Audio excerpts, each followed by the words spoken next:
Programa Plenitude, com Iraci Campos.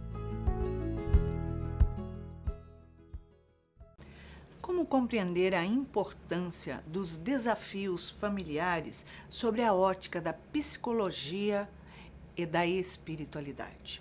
Bem-vindos ao programa de hoje, Plenitude, um programa dedicado a corpo, mente e alma, para que possamos ter uma vida plena. Eu sou Iraci Campos e hoje estamos recebendo nossa convidada querida, Larissa Chaves. Ela é psicóloga e vai bater um papo gostoso conosco sobre as turbulências familiares, como vencer os desafios na convivência, no amadurecimento e nas diferenças. Seja bem-vinda ao nosso Plenitude, Larissa.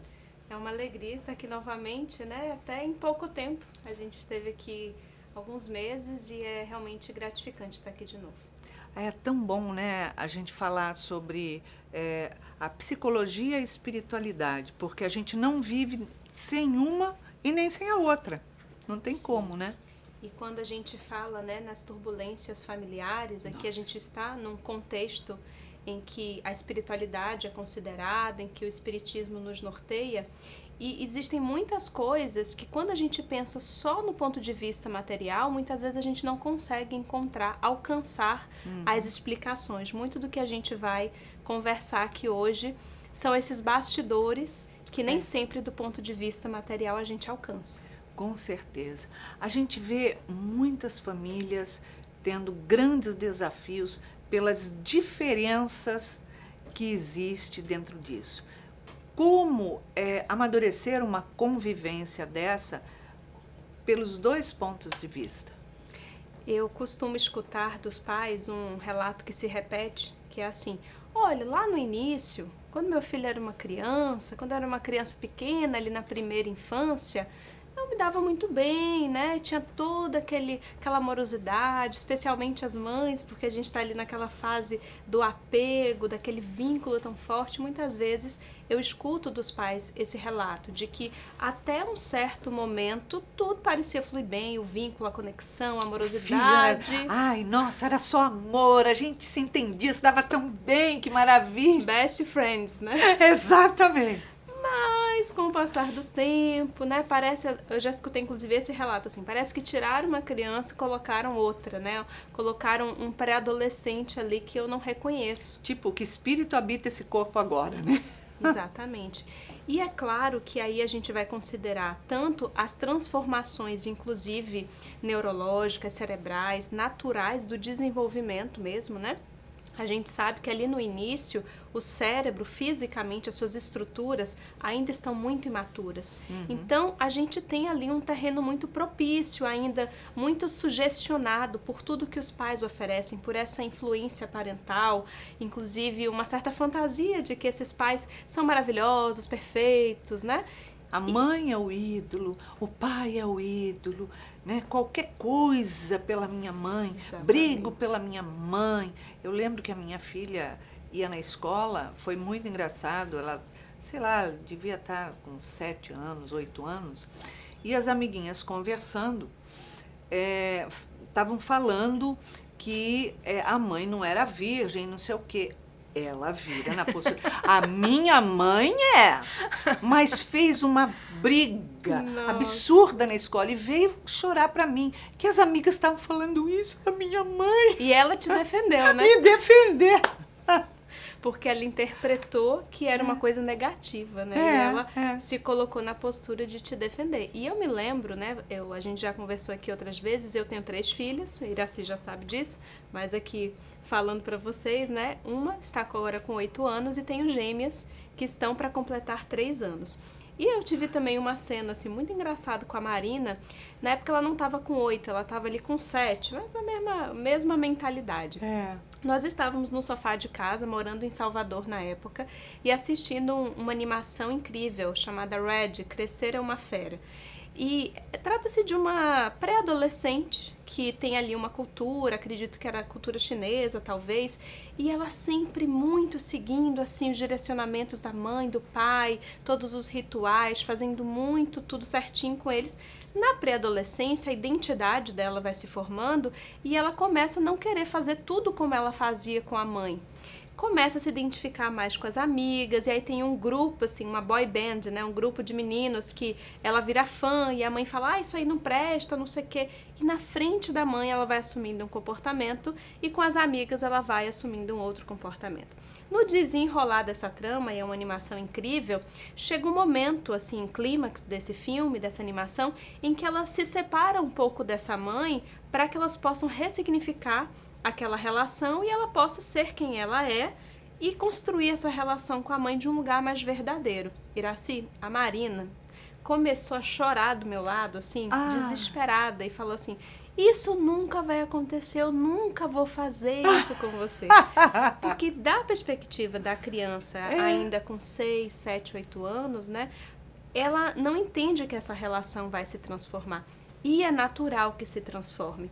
Quando a gente acrescenta a isso o componente das informações espíritas, a gente sabe que a partir dos 7, hoje em dia até mais cedo, a gente tem percebido, né? Crianças ali com 5, 6 anos, a gente já percebe que o espírito, com toda a sua bagagem, vai também se apresentando. Então a gente tem ali um fator de personalidade que vai se formando e um componente dessa bagagem espiritual que vai se apresentando e vai, portanto, mexendo nesse terreno, aquele lago que parecia translúcido da relação, e vai começando a aparecer aquela areia que vai sendo remexida e trazendo à tona o porquê daquele reencontro. Exato. Quais os reajustes que precisam acontecer. Então, é natural mesmo isso. E é engraçado que a criança, até uma certa idade, ela fica naquela relação com a mãe, com o pai, seja aquele que for mais estreito com ela, de amigos, de apoio, disso, daquilo, fazer tudo junto, ser carinhoso. E quando começa a ter esse despertar desse espírito, essa transformação, onde ele começa a revelar aquilo quem ele é, né? Começa a formar, inclusive, as suas características aqui dentro, quem não aceita são os pais. Ai, mas era tão apegado a mim, agora eu não posso falar nada, eu não ouço nada, eu não posso entrar no quarto, eu não... né? E todos nós já passamos por essa fase. A gente, como pai, mãe, isso aí é uma coisa que eu ainda vou vivenciar, né? Então, eu já acompanhei muitas pessoas vivenciando isso, mas treino é treino e jogo é jogo. Então, dentro da psicologia, e quando está dentro de casa é outra coisa, né? E eu não sei como vai ser para mim lidar com isso, mas o que eu percebo do ponto de vista teórico e do ponto de vista experiencial da clínica é que a maternidade e a paternidade, ou seja, a parentalidade, ela precisa ser experienciada e entendida por nós como ciclos que começam e terminam. Então, aquele ciclo, quando a gente chega em casa com aquele bebê tão frágil que depende completamente da gente, ele vai começar e ele vai terminar. Quando a gente está lá vivendo, parece que aquilo nunca vai acabar. Nossa. Parece que a gente nunca mais vai dormir, que a gente nunca mais vai ter vida, que o cabelo da mulher vai viver com aquele coque eternamente, ela nunca mais vai tomar um banho tranquilo, né? Parece que aquilo é tão intenso que quando a gente está lá no olho do furacão, parece que é para sempre, mas começa e termina. E logo se apresenta uma outra criança. E essa outra criança nos convoca a um outro tipo de experiência, nos convoca outras características a serem apresentadas. E essa criança agora demanda que a gente fique no chão, que a gente brinque, a nossa coluna dói, e ela quer explorar o mundo, ela não se contenta com esse ambiente, ela quer sair, ela quer saber de tudo, subir, descer, subir na mesa, pegar a televisão. Ela convoca outras características e desafios desses pais. E essa criança também vai embora. Esse ciclo também vai terminar. Como nós, né? Vivemos de ciclo a vida inteira. Né? Exatamente. Hoje, a nossa cabeça é diferente de antes, a gente amadurece, a gente vai experienciando e isso vai gerando um crescimento, né? Então, é a mesma coisa o casal. Quando nós nos casamos, você não era assim, agora você é assim. Graças a Deus, você tem uma mulher nova a cada dia, renovada. Sim. E quando a gente não atualiza a nossa mentalidade para essa ideia de ciclos, seja na nossa vida individual, seja na relação afetiva como casal, seja na criação dos nossos filhos, a gente fica o tempo inteiro frustrado. Porque eu espero que aquela criança me apresente aquilo que eu já conheço. Eu espero que o marido, que a mulher me apresente aquilo que eu conheço. E, na verdade, eu preciso fazer um luto dessa expectativa e aprender e me reconstruir e também me transformar. Especialmente quando chega a adolescência, que é um grande marco, é um ponto no desenvolvimento humano de formação da identidade, em que muitas vezes eu vou precisar questionar algumas certezas, mesmo que seja para reafirmá-las logo à frente. Exato. É comum eu escutar, né, assim, na adolescência meu filho negou tudo aquilo e tal, aquela aparente rebeldia, e lá na frente é que voltou para entender, mãe, você estava certa, pai, você estava certo, agora que eu te entendo, agora eu vejo que isso faz sentido, Exatamente. né? E todos nós passamos por isso. Todos nós. Né? E é natural. E a convivência dentro de uma casa, né? de pais e filhos, irmãos, que já estão adultos ali, que saíram da adolescência, embora a adolescência hoje está um vexame. Adulta essência, né? Nossa Senhora! A doutora Anísia da Silveira deu esse nome no primeiro livro dela, em 2017, Os Adultescentes. Nunca mais acaba, né? Então, essa convivência dentro de casa, com as diferenças. Como trabalhar isso dentro da psicologia? Se nós somos espíritas, né, se podemos agregar junto à psicologia a perspectiva espírita, já muda tudo. Sim. Porque no mundo lá fora, a perspectiva de família é assim, todo mundo tem que praticamente viver sempre feliz, tudo sempre em harmonia, e aí a gente cai naquela propaganda da margarina lá, né? Uhum. Na perspectiva espírita, quais as informações que a gente tem? O que é uma família do ponto de vista espírita? Uma família encarnada aqui na Terra. É uma reunião de espíritos, em maioria imperfeitos, de terceira categoria, que estão reunidos com a finalidade do aprendizado, do reajuste. Acima de tudo, para treinar fraternidade, para treinar perdão, para treinar indulgência. Então, olha como isso já muda tudo. Porque se eu espero que a minha família já seja lá perfeitinha, me esperando só para me entregar tudo de bom, eu vou ficar muito frustrado. Fica no plano espiritual, porque não vai dar certo, vai dar ruim quando você chegar aqui. A não ser que seja a família Lima, né? Assim, aquelas famílias, aqueles grupos difíceis de encontrar aqui na Terra, lá no Evangelho segundo o Espiritismo. Quando a gente estuda ali no capítulo Honrai Pai e Mãe, o item 8, parentela corporal e parentela espiritual, a gente tem essa informação de que existem grupos, né, famílias, que os espíritos ali têm uma harmonia, têm essa afinidade, já estão juntos há muito tempo, já aprenderam a se amar, estão agora aqui para, inclusive, mostrar que isso é possível. Multiplicar, né? Multiplicar. Existe, mas a grande maioria, como está lá em O Evangelho segundo o Espiritismo, sim, com certeza, dos espíritos reencarnados aqui na Terra, reunidos, até tem alguma afinidade. Não é que não tenha uma afinidade, com certeza. Mas existem também feridas do passado, reajustes necessários, mágoas, ressentimentos. Em algum momento, as nossas imperfeições se entrechocam. Mesmo que a gente não tenha trazido nenhum reajuste, mesmo assim, a gente nem trouxe uma bagagem, a gente veio aqui para treinar junto. Quando você reúne um grupo de espíritos imperfeitos que não sabem lidar com a diferença, é natural que a imperfeição de um, o espinho de um, machuque o outro. E aí a gente vai precisar, como terapêutica, exercitar a paciência, a tolerância, a indulgência. A dificuldade da pessoa ir a uma terapia e buscar trabalhar o seu autoconhecimento, parar de olhar para fora para olhar para dentro, né? É muito difícil, porque geralmente quando a pessoa vai para a terapia, o erro está em todos. Tá no pai, tá na mãe, tá no irmão, tá no namorado, no marido, no noivo, no filho. Blá, blá, blá. Então, chega numa terapia apontando o dedo para todos. E Mas não se ainda olha. tem aquela frase que eu já vi algumas vezes, não sei se você conhece, Iraci, dizem o seguinte, que uma parcela da população até chega na terapia.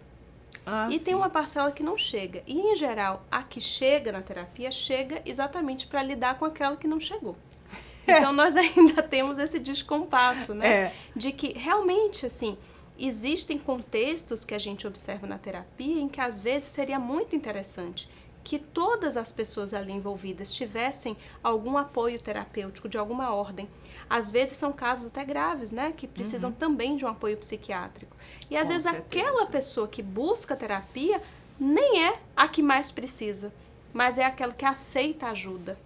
Porque o passo zero da transformação é a gente entender que precisa de ajuda, que precisa mudar. E isso já é o caminho, isso já é o começo. Sim, já está tendo um foco, um norte de Isso. mudança. Muitas pessoas preferem repetir a famosa frase lá da Gabriela, né? Eu nasci assim, fui sempre assim, cresci assim, né? Como você falou no início. Não, mas você está casado comigo com 50 anos, já aguentou até agora, né? Por que agora que eu vou mudar? E aí realmente não é possível a mudança. Porque a mudança, ela acontece, você querendo ou não, todos os dias na tua vida. Todos os dias. O problema é a aceitação dessa mudança. Porque os dois mudam naturalmente. Sim. Mas a pessoa nem se dá conta. Ela acredita sempre que o outro está mudando, que não era assim e agora como é que eu faço para lidar com isso? Né? E muito pelo contrário. A pessoa, ela enxerga desse jeito, mas ela não vê que ela mudou. Então ela quer mudar aquele outro que está ali. Aí ela procura terapia, o centro espírita, tratamento espiritual, tudo que ela acha que tem direito, porque ela precisa arrumar uma maneira de mudar aquele ser que vive com ela. Sim. E ninguém muda o outro, né? Eu falo, se você quiser mudar o outro, só tem uma maneira. Mude-se. Muda você, que o outro, você nunca vai pedir para ele mudar. Você vai mudar você. Quando você começa a se mudar, o outro começa a não se encaixar mais com você. Automaticamente ele vai fazendo as mudanças para poder encaixar. Excelente. Porque não tem outra maneira, não é isso? Tem um livro que eu, inclusive, super recomendo a leitura. Eu acho que eu indiquei tanto recentemente esse livro no Instagram que ele está até esgotado na Amazon. Mas o nome desse livro é Ame a Realidade, de Byron Katie. Byron Katie é uma mulher que vivia uma depressão profunda. No ano de 1983, ela estava assim muito mal, já tinha filhos adolescentes, ela já estava com 40 e poucos anos, casada. E ela foi buscar ajuda, se internou numa clínica psiquiátrica. Não, o plano dela não cobria a necessidade dela, que era depressão, e era uma clínica para transtornos compulsivos. Mas o fato é que aquele isolamento que ela se colocou na clínica fez com que, do ponto de vista nosso aqui espiritual, eu ousaria dizer que aconteceu alguma intervenção ali.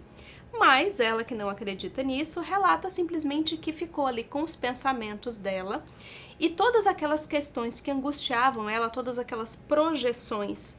Foi a minha mãe, foi o meu pai, foi o meu marido, foram os meus filhos, que geravam aquela infelicidade, aquela angústia, tudo isso foi vindo à baila na mente dela. E o fato é que vieram perguntas estratégicas sobre tudo aquilo. Quando ela volta para casa, ela estava muito diferente. E os familiares acharam que aquilo não duraria, que talvez fosse talvez uma polaridade, ela estivesse em estado de mania. O fato é que aquilo perdurou. E essa mudança dela, ela escreveu, né, todas aquelas perguntas, tudo que aconteceu na cabeça dela, todo aquele processo virou um método. E só dela escrever, ela já está se trabalhando, porque ela começa a ler aquilo e fazer a tradução das respostas. E esse método que ela criou, que está nesse livro Ame a Realidade, isso começou, imaginem, lá em 1983, e ela começou logo a fazer palestras sobre isso, lançou esse livro, ela trabalha com isso até hoje, mundo afora. Consiste numa coisa muito simples, que todos podem fazer, inclusive, até mesmo antes de ler o livro, que é escrever numa folha as suas queixas sobre o marido, sobre os filhos, quem quer que seja, e depois fazer 4 perguntas em relação a tudo que foi escrito e colocar no papel. Para cada uma daquelas suas afirmações, julgamentos, você vai fazer essas perguntas. Isso é verdade? Você pode afirmar com toda certeza que isso é verdade? Você tem como acessar para saber se isso é verdade? A primeira e a segunda perguntas. E depois, na etapa final, a pergunta é: como eu posso inverter essa frase? Então, se eu disse, o meu marido é tal coisa, como que eu posso inverter em 180 graus? Talvez eu sou tal coisa, o meu marido não é tal coisa. São possíveis inversões. E aí você vai ler aquela inversão e vai perceber se aquilo é verdade, se aquilo talvez é tão verdade quanto a coisa que você botou, o julgamento que você botou lá no início. E aí a gente vai acessando as nossas projeções em relação às nossas próprias fugas. Há muita coisa que Joana de Ângeles, né, trabalha, que a gente não consegue enxergar na gente, que a gente resiste em mudar em nós mesmos. E são essas coisas que, em geral, a gente cobra do outro, projeta no outro. E esse exercício do livro Ame a Realidade é uma forma muito interessante da gente trazer à tona e fazer alguma coisa, trabalhar esse material. Com certeza. E mesmo porque, quando a gente coloca as situações que aconteceram, as ocorrências, né, as dificuldades, a nossa discussão, a nossa diferença, eu e você ali, papapá, e eu anoto tudo aquilo, coloca o nome de uma pessoa aleatório, um nome aleatório que não seja seu e nem daquela pessoa, faz a leitura novamente, se coloca ali do lado de fora, aquilo lá foi a Maria, o outro é João, e eles tiveram todo esse problema. Qual a leitura que você faz de tudo isso? Aí sim você vai dar uma outra interpretação que não é mais aquela que você tinha. Então, quando a gente começa a trabalhar, porque a melhor coisa para a gente analisar é botar no papel, é escrever. Porque primeiro você está selando aquilo que você está dizendo, né? Isso já tem um simbolismo no nosso cérebro, né? Você está selando aquilo. Depois, quando você começa a fazer a leitura, a afirmação daquilo, começa a mexer com você. Talvez não seja bem assim. Não, foi mais ou menos assim. Já começa a dar né? E tem um processo muito interessante, algumas pessoas até me perguntam, né, assim, quando leem as afirmações tão categóricas de Joana de Ângeles sobre a projeção, já aconteceu muitas vezes. Inclusive, enquanto eu recomendava esse livro, e pessoas que eu conheço começaram a ler, falando, nossa, Larissa, mas será que a projeção é assim mesmo? Porque eu tenho certeza que isso que me incomoda em fulano não é uma projeção, porque eu não tenho isso. E aí, se a gente aprofunda para o ponto de vista espiritual, quem de nós poderá ter tanta certeza de que mesmo aquilo que eu vejo no outro agora e que parece que nessa existência eu não apresento isso, pode ser que isso esteja presente num passado tão próximo que ainda me incomode. Porque imaginemos, Iraci, que numa existência passada, digamos, eu fui corrompida, né, ou corrompi pessoas no campo da sexualidade. E que aí, durante o meu estágio ali na vida espiritual, eu estudei sobre isso e aprendi e me comprometi nessa existência a me manter fiel no relacionamento, a fazer tudo diferente. Sim. É possível que isso fique tão impregnado no meu psiquismo que eu esteja com toda essa bagagem guardada e fique ali nessa existência muito convicta de que eu preciso resguardar o campo da sexualidade. Fiz esse compromisso. Estou tentando ser fiel a esse compromisso. Mas toda vez que aparece alguém na minha frente andando pela vida que me lembra dessa temática, me remete daquilo que eu estou fugindo, daquilo que é a minha sombra, daquilo que é o quartinho escuro do meu passado. Eu não quero ver isso fora, porque eu não quero ver isso dentro.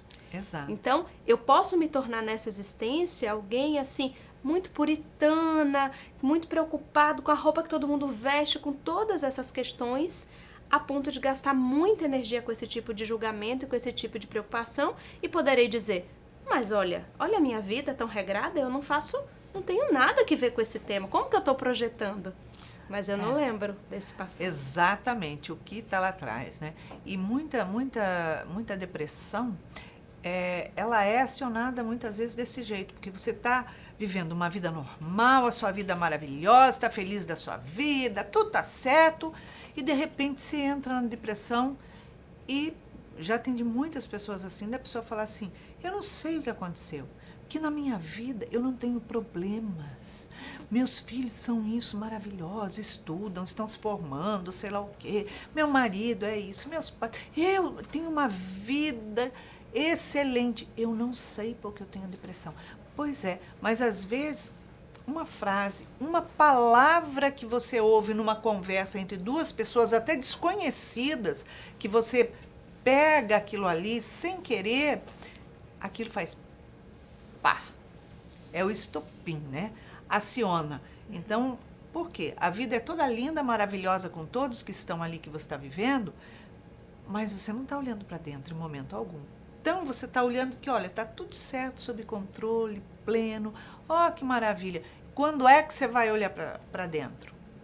Né? E aí você ouve alguma coisa, ou às vezes até uma atitude, um movimento de alguém que te remete e você não sabe nem a quê. Mas tipo assim, agora para de olhar para fora, deixa o pleno todo aí fora e olha para dentro, Kim, né? É isso, né? Porque a gente tem essa história que está lá E enraizada. mesmo quando a gente não lembra, a gente lembra. Há uma parte nossa que lembra quem nós somos, o que já fomos capazes de fazer.